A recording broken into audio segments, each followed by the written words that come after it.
Section 6. Privation.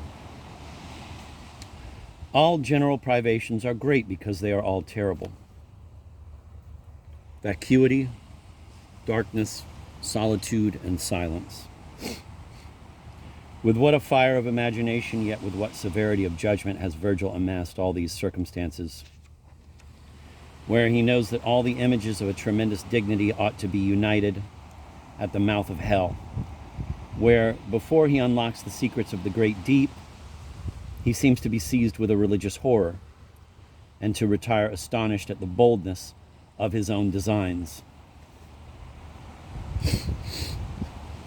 Quote, "Ye subterraneous gods, whose awful sway the gliding ghosts and silent shades obey,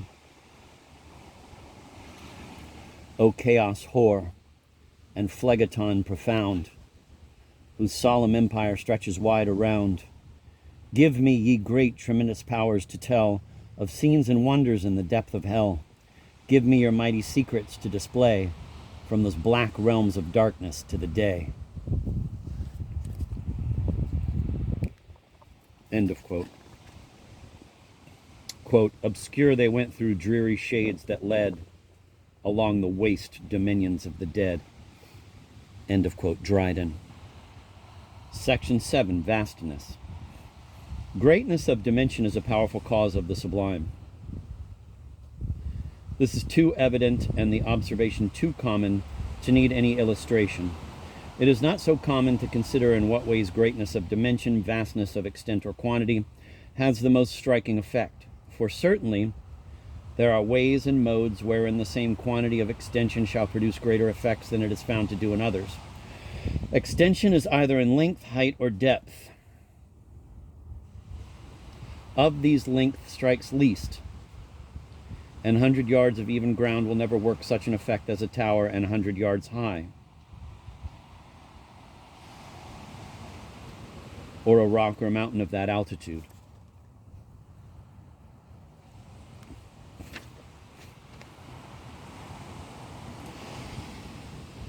I am apt to imagine likewise that height is less grand than depth, and that we are more struck at looking down from a precipice than looking up at an object of equal height.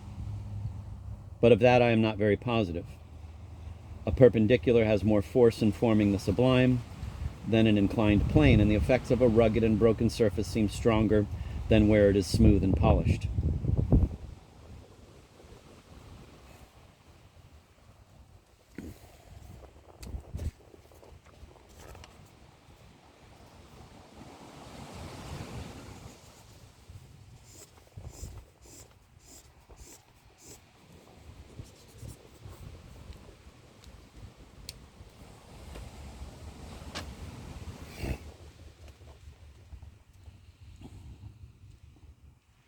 I'm going to read that sentence again. A perpendicular has more force in forming the sublime than an inclined plane, and the effects of a rugged and broken surface seem stronger than where it is smooth and polished. It would carry us out of our way to enter in this place into the cause of these appearances. But certain it is they afford a large and fruitful field of speculation.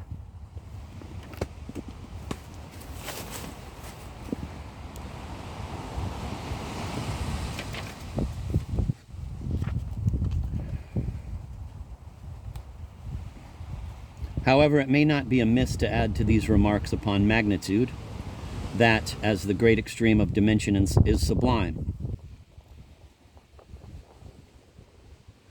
so the last extreme of littleness is in some measure sublime likewise. When we attend to the infinite divisibility of matter, when we pursue animal life into these excessively small and yet organized beings that escape the nicest inquisition of the sense, when we push our discoveries yet downward and consider those creatures so many degrees yet smaller, and the still diminishing scale of existence in tracing which the imagination is lost as well as the sense, we become amazed and confounded at the wonders of minuteness. Nor can we distinguish in its effects this extreme of littleness from the vast itself, for division must be infinite as well as addition.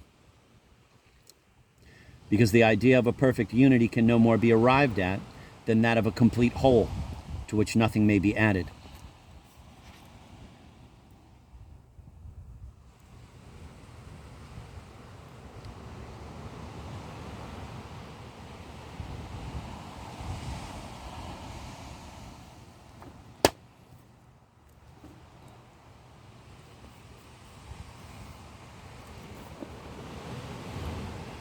Section 8, infinity. Another source of the sublime is infinity, if it does not rather belong to the last. Infinity has a tendency to fill the mind with that sort of delightful horror, which is the most genuine effect and truest test of the sublime. There are scarce any things which can become the objects of our senses that are really and in their own nature infinite. But the eye not being able to perceive the bounds of many things, they seem to be infinite, and they produce the same effects as if they were really so. We are deceived in the like manner if the parts of some large object are so continued to any indefinite number that the imagination meets no check which may hinder its extending them at pleasure. Whenever we repeat any idea frequently, the mind, by a sort of mechanism, repeats it long after the first cause has ceased to operate.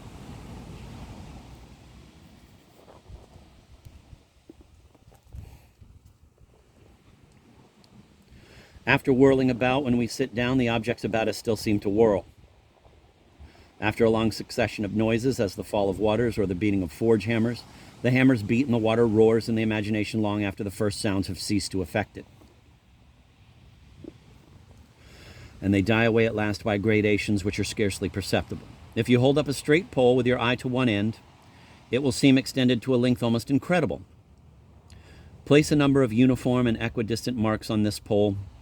They will cause the same deception and seem multiplied without end. The senses, strongly affected in some one manner, cannot quickly change their tenor or adapt themselves to other things, but they continue in their old channel until the strength of the first mover decays. This is the reason of an appearance very frequent in madmen, that they remain whole days and nights, sometimes whole years, in the constant repetition of some remark, some complaint, or song, which having struck powerfully on their disordered imagination in the beginning of their frenzy, every repetition reinforces it with new strength, and the hurry of their spirits, unrestrained by the curb of reason, continues it to the end of their lives. Section 9, succession and uniformity.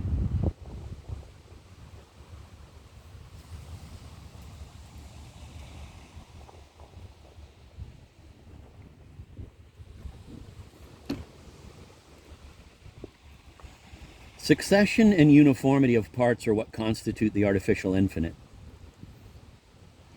Number 1, succession, which is requisite that the parts may be continued so long and in such a direction as by their frequent impulses on the sense to impress the imagination with an idea of their progress beyond their actual limits. 2, uniformity, because if the figures of the parts should be changed, the imagination at every change finds a check. You are presented at every alteration with the termination of one idea and the beginning of another, by which means it becomes impossible to continue that uninterrupted progression which alone can stamp on bounded objects the character of infinity. Footnote number 1. Mr. Addison, in The Spectator, concerning the pleasures of imagination, thinks it is because, in the rotund at one glance, you see half the building. This I do not imagine to be the real cause.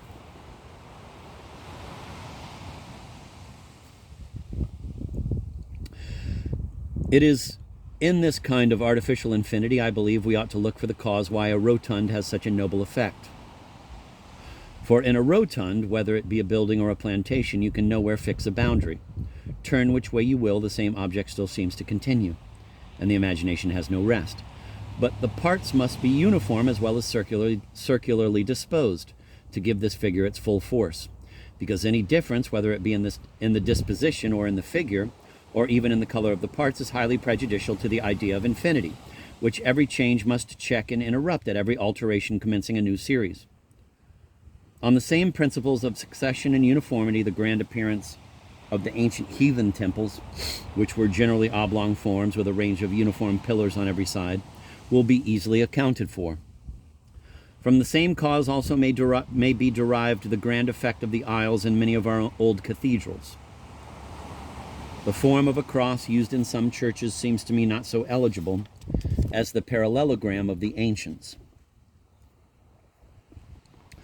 At least, I imagine it is not so proper for the outside, for supposing the arms of the cross every way equal, if you stand in a direction parallel to any of the side walls or colonnades instead of a deception that makes the building more extended than it is, you are cut off from a considerable part, 2/3 of its actual length. And to prevent all possibility of progression, the arms of the cross, taking a new direction, make a right angle with the beam, and thereby wholly turn the imagination from the repetition of the former idea. Or suppose the spectator placed where he may take a direct view of such a building, what will be the consequence? The necessary consequence will be that a good part of the basis of each angle formed by the intersection of the arms of the cross must be inevitably lost. The whole must, of course, assume a broken, unconnected figure. The lights must be unequal, here strong and there weak, without that noble gradation which the perspective always effects on parts, disposed uninterruptedly in a right line. Some or all of these objections will lie against every figure of a cross, in whatever view you take it. I exemplified them in the Greek cross, in which these faults appear the most strongly, but they appear in some degree in all sorts of crosses.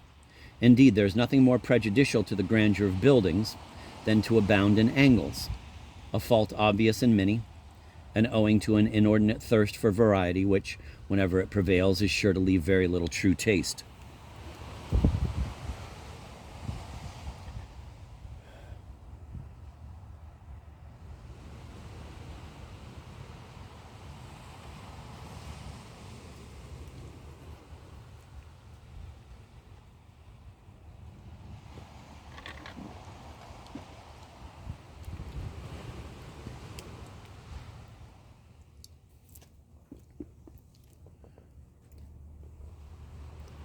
Section 10, Magnitude in Building.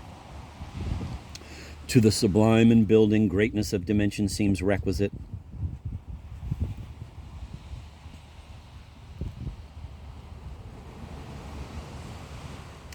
For on a few parts, and those small, the imagination cannot rise to any idea of infinity. No greatness in the manner can effectually compensate for the want of proper dimensions. There is no danger of drawing men into extravagant designs by this rule. It carries its own caution along with it, because too great a length in buildings destroys the purpose of greatness, which it was intended to promote. The perspective will lessen it in height as it gains in length, and will bring it at last to a point, turning the whole figure into a sort of triangle, the poorest in its effect of almost any figure that can be presented to the eye. I have ever observed that colonnades and avenues of trees of a moderate length were without comparison far grander than when they were suffered to run to immense distances. A true artist should put a generous deceit on the spectators and effect the noblest designs by easy methods. Designs that are vast only by their dimensions are always the sign of a common and low imagination. No work of art can be great, but as it deceives, to be otherwise is the prerogative of nature only. A good eye will fix the medium betwixt an excessive length or height, for the same objection lies against both, and a short or broken quantity, and perhaps it might be ascertained to a tolerable degree of exactness if it was my purpose to descend far into the particulars of any art.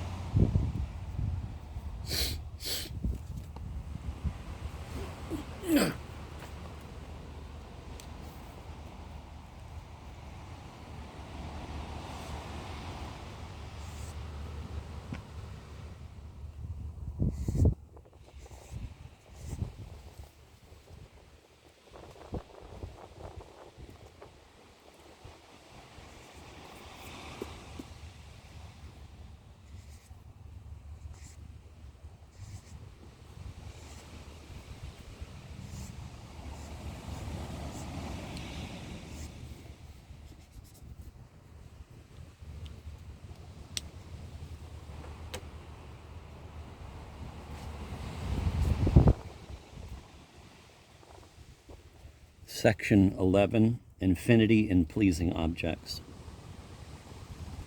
Infinity, though of another kind, causes much of our pleasure in agreeable, as well as of our delight in sublime, images. The spring is the pleasantest of the seasons, and the young of most animals, though far from being completely fashioned, afford a more agreeable sensation than the full grown, because the imagination is entertained with the promise of something more, and does not acquiesce in the present object of the sense. In unfinished sketches of drawing, I have often seen something which pleased me beyond the best finishing, and this, I believe, proceeds from the cause I have just now assigned.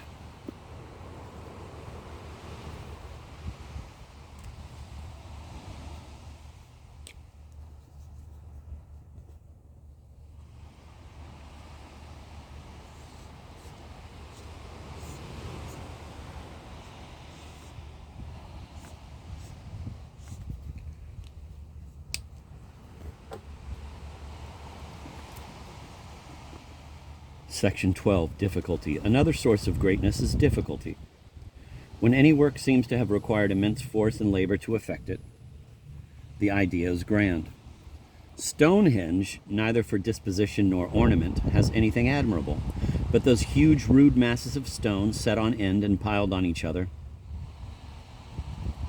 turn the mind on the immense force necessary for such a work. Nay, the rudeness of the work increases this cause of grandeur, as it excludes the idea of art and contrivance, for dexterity produces another sort of effect, which is different enough from this.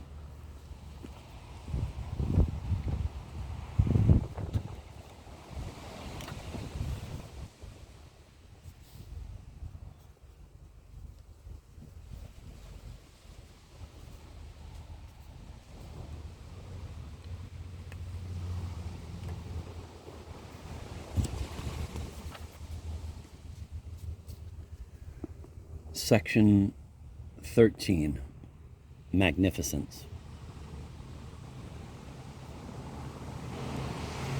Magnificence is likewise a source of the sublime. A great profusion of things which are splendid or valuable in themselves is magnificent.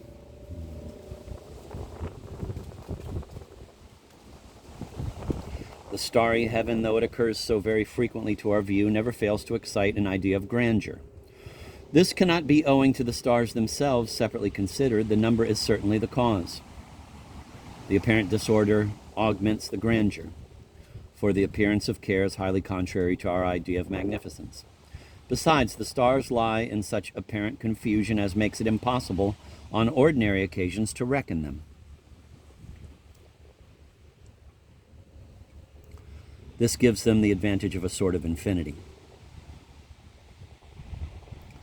In works of art, this kind of grandeur, which consists in multitude, is to be very courteously admitted, because a profusion of excellent things is not to be attained, or with too much difficulty, and because in many cases this splendid confusion would destroy all use, which should be attended to in most of the works of art with the greatest care. Besides, it is to be considered that unless you can produce an appearance of infinity by your disorder, you will have disorder only without magnificence.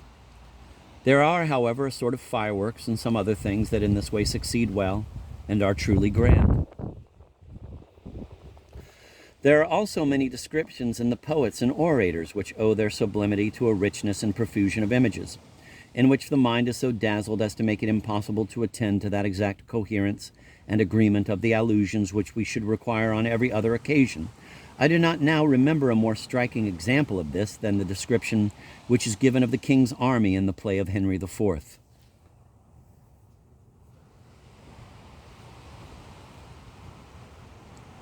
Quote, all furnished, all in arms, all plumed like ostriches that with the wind, baited like eagles having lately bathed, as full of spirit as the month of May, and gorgeous as the sun in midsummer, wanton as youthful goats, wild as young bulls. I saw young Harry with his beaver on, rise from the ground like feathered Mercury, and vaulted with such ease into his seat, as if an angel dropped down from the clouds to turn and wind a fiery Pegasus. End of quote. In that excellent book, so remarkable for the vivacity of its descriptions as well as the solidity and penetration of its sentences, The Wisdom of the Son of Sirach, there is a noble panegyric on the high priest Simon, the son of Onias, and it is a very fine example of the point before us.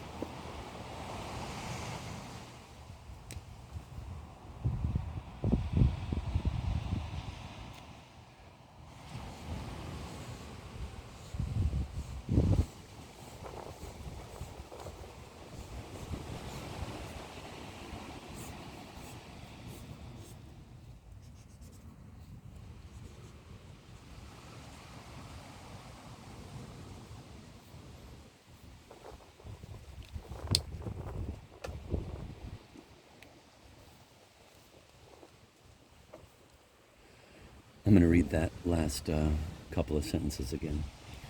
In that excellent book, so remarkable for the vivacity of its descriptions as well as the solidity and penetration of its sentences, The Wisdom of the Son of Sirach, there is a noble panegyric on the high priest Simon, the son of Onias, and it is a very fine example of the point before us. Quote, how was he honored in the midst of the people in his coming out of the sanctuary?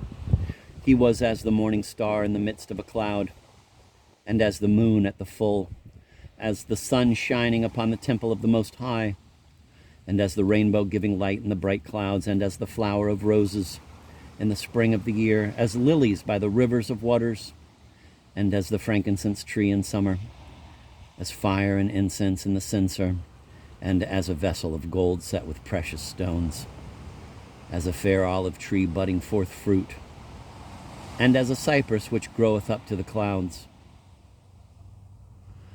When he put on the robe of honor and was clothed with the perfection of glory, when he went up to the holy altar, he made the garment of holiness honorable. He himself stood by the hearth of the altar, compassed with his brethren round about, as a young cedar in Libanus, and as palm trees compassed they him about. So were all the sons of Aaron in their glory, and the oblations of the Lord in their hands, etc. End of quote.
Section 14, Light. Having considered extension so far as it is capable of raising ideas of greatness, color comes next under consideration. All colors depend on light. Light, therefore, ought previously to be examined, and with its opposite, darkness.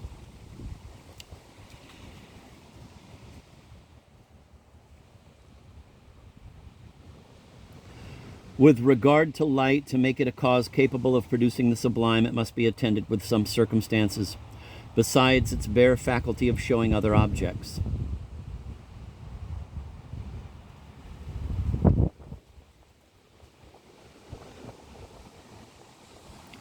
Mere light is too common a thing to make a strong impression on the mind, and without a strong impression nothing can be sublime.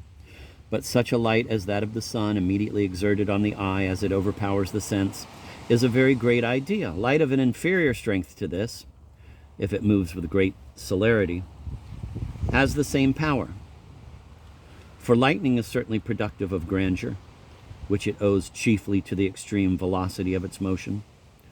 A quick transition from light to darkness, or from darkness to light, has yet a greater effect. But darkness is more productive of sublime ideas than light.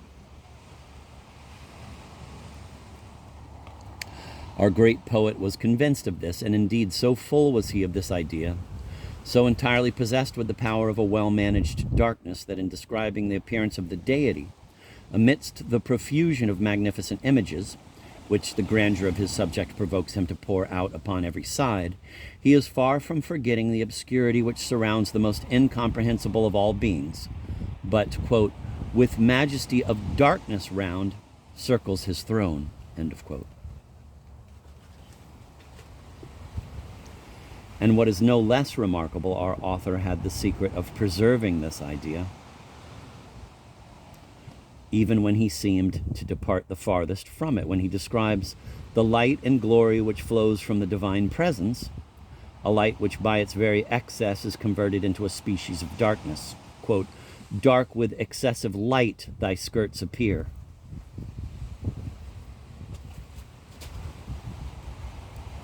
End of quote.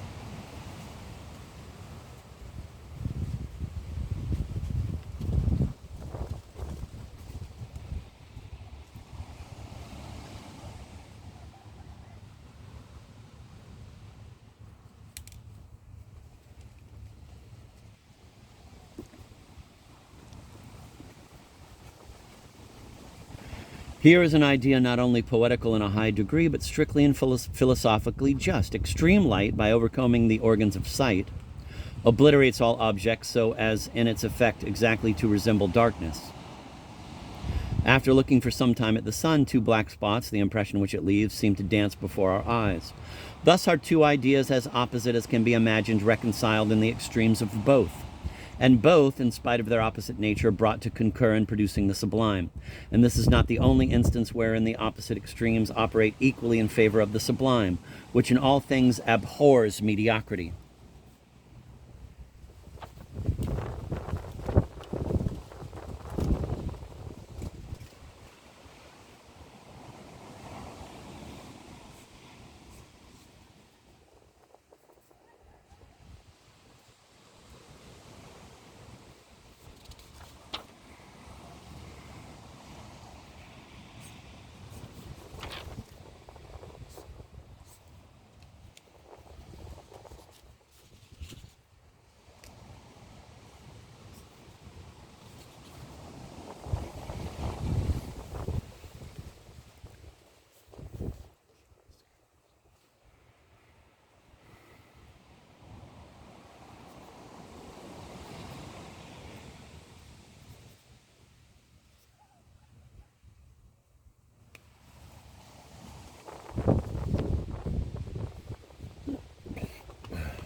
Section 15, Light in Building. As the management of light is a matter of importance in architecture, it is worth inquiring how far this remark is applicable to building. I think then that all edifices calculated to produce an idea of the sublime ought rather to be dark and gloomy, and this for two reasons. The first is that darkness itself on other occasions is known by experience to have a greater effect on the passions than light. The second is that to make an object very striking, we should make it as different as possible from the objects with which we have been immediately conversant. When therefore you enter a building, you cannot pass into a greater light than you had in the open air. To go into one some few degrees less luminous can make only a trifling change, but to make the transition thoroughly striking, you ought to pass from the greatest light to as much darkness as is consistent with the uses of architecture.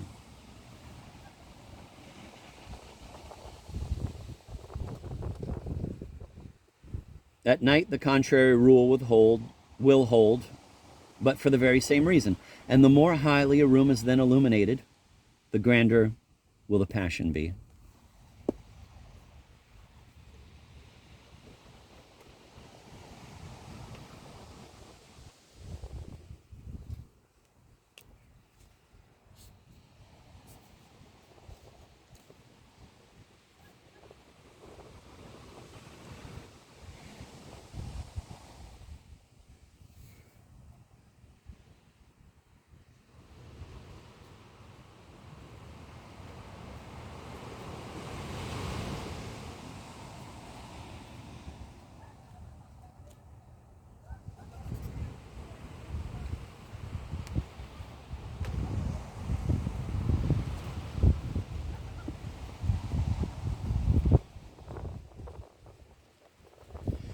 Section 16, Color considered as productive of the sublime. Among colors such as are soft or cheerful, except perhaps a strong red, which is cheerful, are unfit to produce grand images. An immense mountain covered with a shining green turf is nothing in this respect to one dark and gloomy. The cloudy sky is more grand than the blue, and night more sublime and solemn than day. Therefore, in historical painting, a gay or gaudy drapery can never have a happy effect. And in buildings, when the highest degree of the sublime is intended,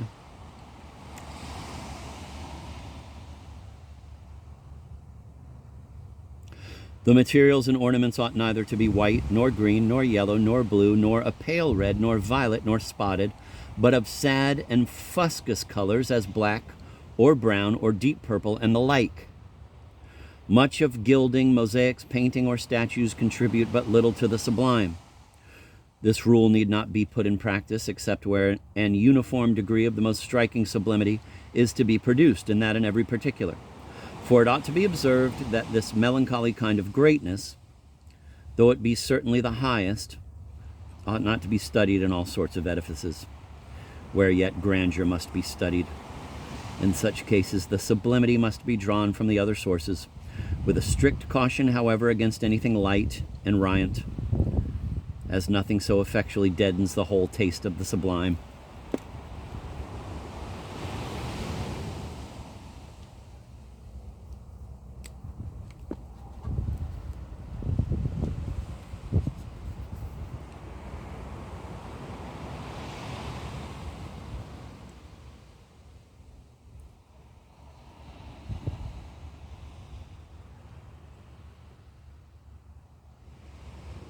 Section 17, Sound and Loudness.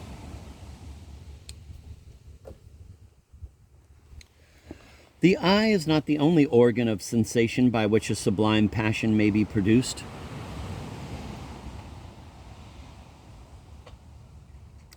Sounds have a great power in these as in most other passions. I do not mean words, because words do not affect simply by their sounds, but by means altogether different. Excessive loudness alone is sufficient to overpower the soul, to suspend its action, and to fill it with terror. The noise of vast cataracts, raging storms, thunder, or artillery awakes a great and awful sensation in the mind, though we can observe no nicety or artifice in those sorts of music. The shouting of multitudes has a similar effect, and by the sole strength of the sound so amazes and confounds the imagination that in this staggering and hurry of the mind, the best established tempers can scarcely forbear being borne down and joining in the common cry and common resolution of the crowd. Section 18, Suddenness.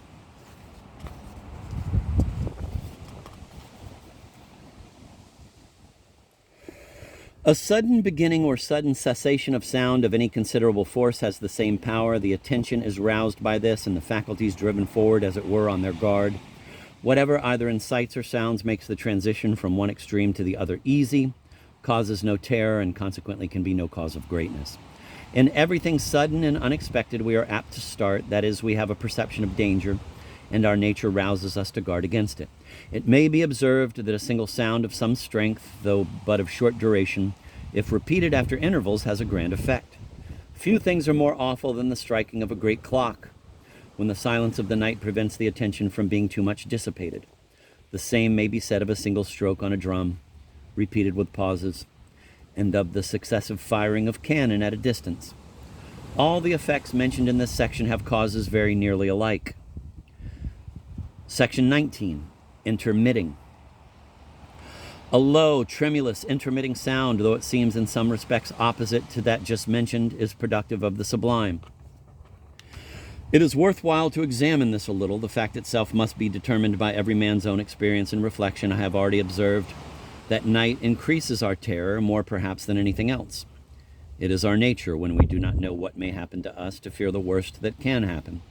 And hence it is that uncertainty is so terrible that we often seek to be rid of it at the hazard of certain mischief. Now some low, confused, uncertain sounds leave us in the same fearful anxiety concerning their causes that no light, or an uncertain light, does concerning the objects that surround us. Quote, a faint shadow of uncertain light, like as a lamp whose life doth fade away, or as the moon clothed with cloudy night doth show to him who walks in fear and great affright. End of quote, Spencer. But light now appearing and now leaving us, and so off and on, is even more terrible than total darkness. And a sort of uncertain sounds are, when the necessary dispositions concur, more alarming than a total silence. Section 20, the cries of animals. Such sounds as imitate the natural and inarticulate voices of men or any animals in pain or danger are capable of conveying great ideas, unless it be the well-known voice of some creature on which we are used to look with contempt. The angry tones of wild beasts are equally capable of causing a great and awful sensation. It might seem that these modulations of sound carry some connection with the nature of the things they represent and are not merely arbitrary, because the natural cries of all animals, even of those animals with whom we have not been acquainted, never fail to make themselves sufficiently understood. This cannot be said of language.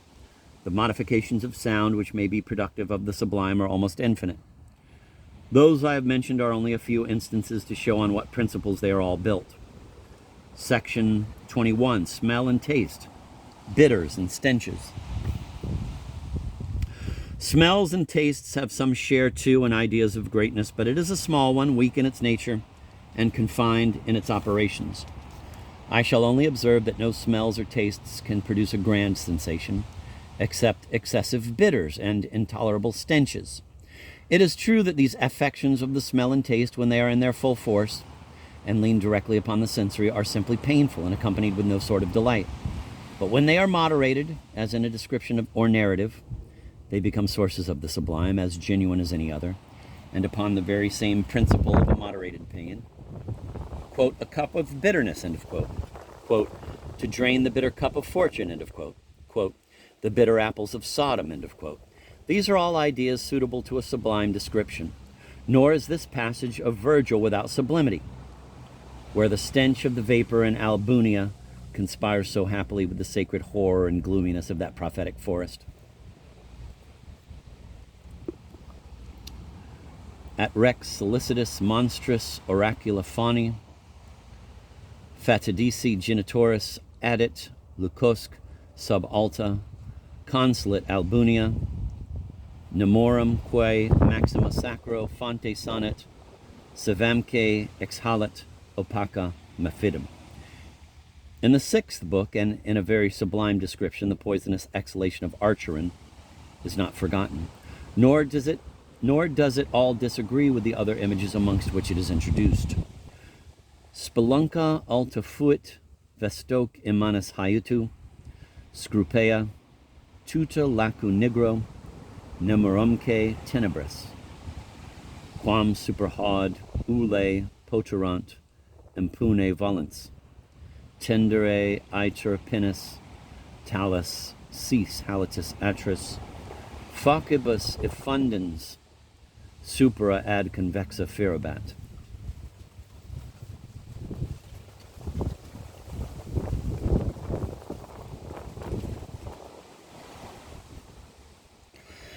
I have added these examples because some friends, for whose judgment I have great deference, were of opinion that if the sentiment stood nakedly by itself, it would be subject at first view to burlesque and ridicule.